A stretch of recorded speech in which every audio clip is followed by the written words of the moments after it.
بسم الله الرحمن الرحيم. الحمد لله رب العالمين، وأصلي وأسلم على سيد الأبرار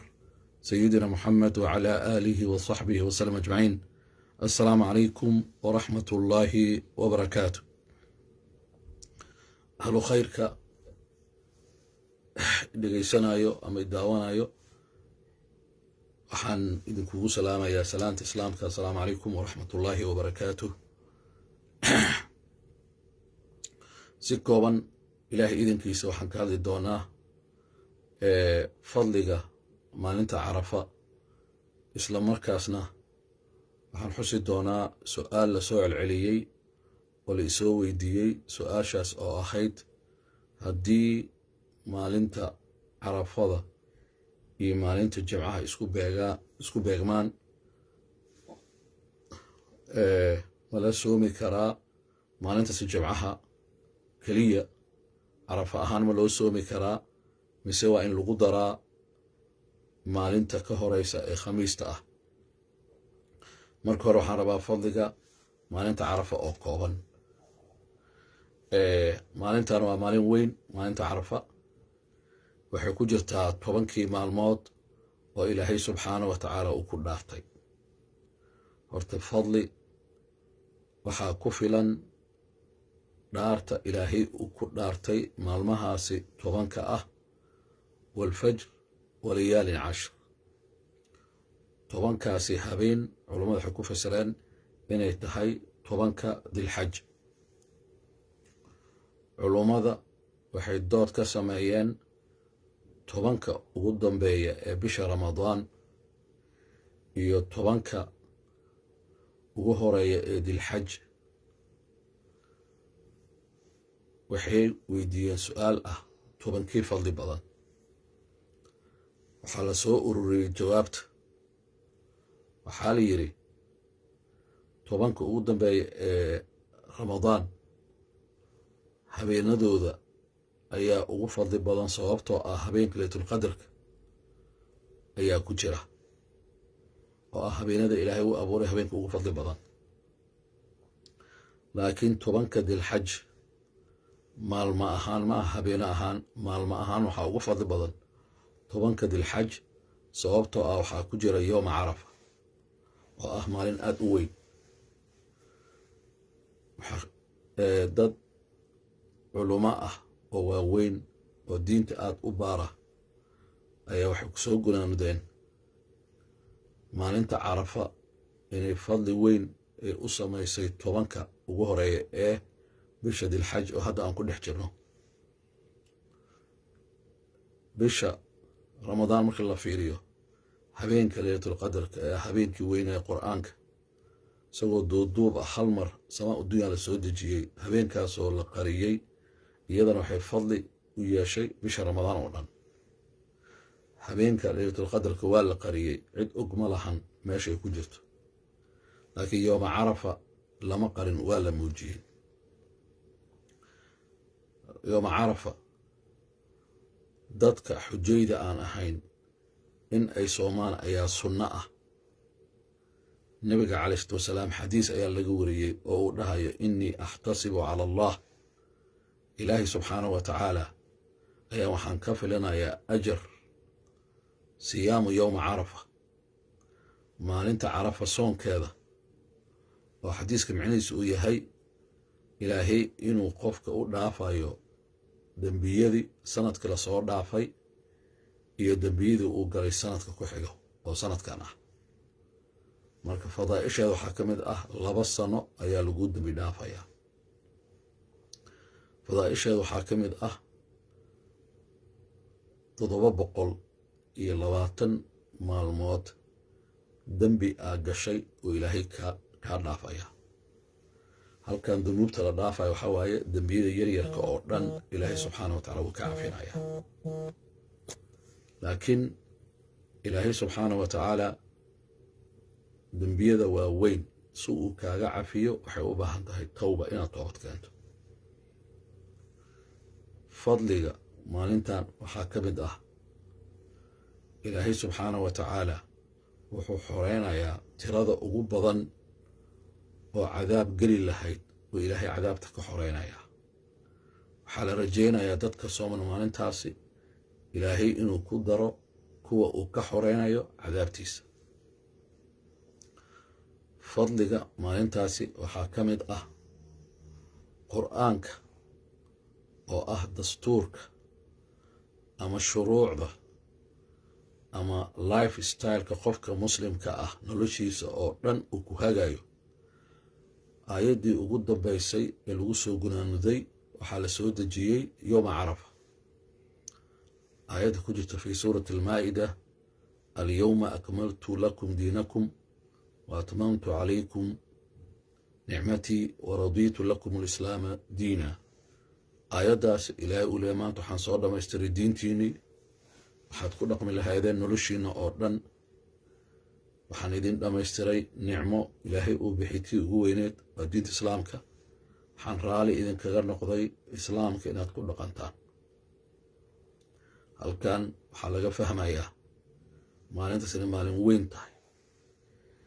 nin yahuudi ah sayidna cumar wuxuu ku yiri radia allahu tacaala canhu, wuxuu dhahay qur'aankiina waxaa ku jirta aayad oo weyn, qur'aanku akhriyay. wuxuu dhahay aayaddaasi haddii diinteena ay ku jiri lahayd towraad uu ula jeedaa, maalintaasi maalin weyn ay noo ahaan lahayd oo ciid ah. markaasaa sayidna cumar wuxuu yidhi aayadee? markuu yidhi aayadda alyawma akmaltu lakum diinakum, waa dhammaystirka islaamka oo dhan nidaamkiisa lasoo dhammaystiray. sayidna cumar wuxuu yidhi maalintaas maalin weynay noo tahay, maalin ciiday noo tahay. sababtaa ciidda annaga ciid weyneydu waa maalinta 10aad, laakiin maalintaasi maalin weyn oo ciid la mid ah ayay noo tahay. maalintaasi fadliga ee leeda waxaa ka mid ah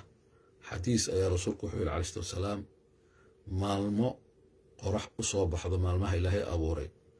maalinta ugu fadli badan waa yooma carafa. marka dadka labay u kala baxayaan: qaar xujay ah oo xaj ka joogto, maalintaasi waa maalinta banka carafa ay taagan yihiin jabaluraxma oo loo dembi dhaafayo iyagoo dhan wax alle wixii dembi ay soo galeen. laakiin dadka oo carafa aan joogin hadday soomaan 2 sano ayaa loo dhaafayaa dembigooda. culummadu waxay dhaheen sanadka la soo tegay qofka dembigiisa oo la cafiyey waa la ogaaday. sanadkan intii lasoo dhaafay qofka dembigiisa oo la cafiyo waa la fahmay. laakiin waxaa loola jeedaa qofka sanadka oo weli aan dhammaan in dembigiisa la cafiyo. waxay dhaheen culummadu waxaa loola jeedaa qofkan sooman waxaa la waafajinayaa in khayr keliya uu sameeyo, ilaahana waafajinayo. waxaa laga leexinayaa dhaqanka sharta oo dhan. lidaalika faa'iidada maalinta carafa soonkeeda waxaa ka mid ah in ilaahay subxaanahu wa tacaala tawfiiqda uu ku waafajiyo. tawfiiq ma raadinaysaa? maalintaas soon ilaahay wuxuu ku waafajinayaa tawfiiqda. tawfiiqdan micnaheeda waxaa waaye ilaahay inuu ku waafajiyo wax khayr ah inaad ku hadasho, wax khayr ah inaad samayso, wax khayr ah inaad dhegaysato, wax khayr ah inaad ka qayb gasho, wax khayr ah inaad ka shaqayso. faa'iidada yooma carafa waxaa ka mid ah, waxay ka mid tahay 10kii maalmood oo ilaahay subxaanahu wa tacaala uu yidhi acmaasha qofka uu sameeyo oo wanaagsan ilaahay wuxuu ugu jecel yahay maalmahaasi acmaasha la sameeyo. xitaa waxaa la weydiiyey rasuulka: wala aljihaadu fii sabiiliillah, qofka jihaadka ku jira xitaa ma waxaa ka fadli badan qofka maalmahaasi 10 oo carafa ay ku jirto camalka saalixa sameynaya? rasuulku wuxuu dhahay: wala aljihaadu fii sabiiliillah, qofka jihaad ku mashquulsan xitaa oo ah camalka ugu weyn, difaaca islaamka, difaaca diinta, difaaca nabiga calayhi salaatu wasalaam, difaaca sharafta islaamka iyo muslimiinta iyo dhulkooda iyo muqadasaadkooda, waxaa ka fadli badan qofka maalmahaasi ilaahay waafajiyo in uu soomo, salaado badan tukado, qur'aan uu akhriyo, sadaqo uu bixiyo, dikri uu sameeyo. waa maalmaha 10 ah ay ugu weyn tahay yooma carafa oo ah jimcaha soo socda bisha July markay tahay 8 yooma carafa oo sagaalaadka waxay ku beegan tahay July 8deeda oo ah jimcaha soo socda oo hal maalin maanta khamiista ah ay ka harsan tahay markii yoomu tawfiiq waay qofkii sooma ilaahay tawfiiqdu waafajinaya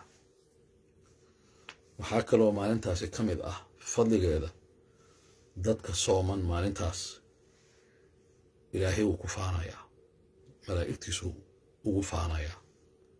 ilaahay ka war hadduu kugu faano adigu dhaho fiiri addoonkeyga maanta weyneyn uu weyneynayo waa soomaya xujayda soo ilaahay malaa'igtu ugu faanayo markii banka carafa ay joogaan ilaahay wuxuu ku faanayaa kuwa saa'imiinta ee sooman maalintan faa'iidadeedu waxaa ka mid ah ilaahay subxaanahu wa tacaala maadaama fadli gooni maalintaas uu siiyey qofka maalintaas sooma wuxuu noqonayaa qof fadli badan maalintaasi fadliga la siiyey camalkaasi fadliga badan oo nebigu ka dardaarmay uu samaynayo dartiisa qofkii wuxuu noqonayaa qof fadli badan qof ahlul khayr ah waxaan kusoo gabagabanayaa su-aasha ah haddii maalin jimco ah iyo maalinta carafa is waafaqaan maalinta jimcaha keliya carafa ahaan ma loo soomi karaa mise in maalinta khamiista ah lagu daro waa jawaabta oo kooban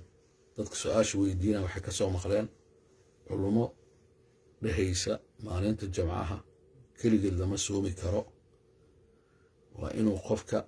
maalin uu ka hormariyaa waa xadiis waxaa jirto oo saxiix ah xadiiskaasi juwayriya rasuulku wuxuu weydiiyey radiallahu tacaala canha calayhi salaatu wasalaam maalin jimcay soomneed wuxuu yidhi shalay ma soontay markaasay waxay tiri may ma soomin maanta ma sooman tahay haa waa soomanahay beri inaad soonto maa rabtaa uu yidhi rasuulka alayhi salaam waxay dhahday maya maanta jimcaha keliya wuxuu yidhi afar marka waayo jimco keligeed lama soomi karo keligeedna soon looma qasti karo waa maalin ciid ah waaye waxaana xaaraan ah maalin ciida in la soomo laakiin culummada waxay yidhaahdeen haddii ay waafaqdo caado qofka uu caadaysan jiray soon sunno uu soomi jiray wuu soomi karaa xadiis waa jira rasuulku dhahay calayhi salaatu wasalaam maalin jimca lama soomi karo ilaa qofkii kaga soo aado maalin uu caadaystay مثلا adoo soomi jiray oo kale maalin ku dhaaf soonka daawud calayhi salaatu wasalaam nabi daawud calayhi salaam maalin uu soomi jiray maalin uu afur jiray adoo marka maalin soomayo khamiista aad furtay jimcaha soonta oo kale waa lagu ogolyahay ama waxaad soontay saddexda maalmood oo leedahay ayaamul biid maalmaha nuurka waa 13 15 waxaa la yidhahdaa 13 14 15 jamci kugu soo aadi way ku banaanta culummada iyagoo sii fasirayo xadiiskaas ayaa waxay dhaheen haddii maalin kale rasuulka calayhi salaatu wasalaam uu amray sida yooma cashuuraa oo kale soonkeeda ama yooma alcarafa oo kale soonkeeda haddii ku soo aado maalin jumco ah iyadan waa la soomi karaa sababta rasuulka ayaa amray amarkaasna waa amar sunno ah waajib ma ahan ramadaanka keliya in la soomo ayaa waajib ah laakiin sunno mu'akkada waa sunno la adkeeyey oo aad u weyn oo fadligeeda waxaan soo sheegay oo faa'iida qofka uu helayo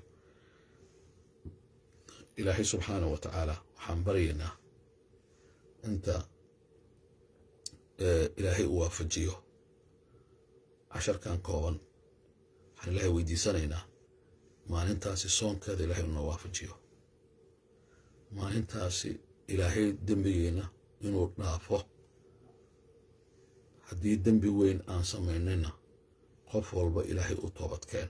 maalintaas ka hor ha sugin si dunuubta yaryar oo dhan lagaaga dhaafo waxaan ilaahay weydiisanaynaa maadaama yowmu tawfiiq ay tahay maalintaasi tawfiiqda ilaahay inuna waafajiyo waxaan ilaahay weydiisanaynaa maalinta soonkeeda annaga iyo ehelkeenna ilaahay subxaanahu wa tacaala inuuna waafajiyo xaasaskeenna iyo caruurteenna oo dhan inaan xusuusinno aan wada soonno si anagoo wada socono jannada aan wada galno oo ilaahay subxaanahu wa tacaala naarta uu nagaga xoreeyo maadaama maalintaasi tirada ugu badan oo ilaahay uu xoreeyo oo cadaab uu ka xoreeyo maalintaas uu xoreyn doono inuu ilaahay kuwaas uu nagu daro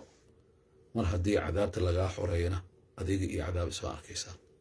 carabkan ilaahay ha ku qatimo laa ilaaha ila allah maxamedan rasuulullah waa maalin sadaqada aada loo baxsado sadaqada baxsado anaga mashruucii dhismaha masaajidka 2 sadaqaan ururinaynaa hadda iyo shalay maalmihii lasoo dhaafay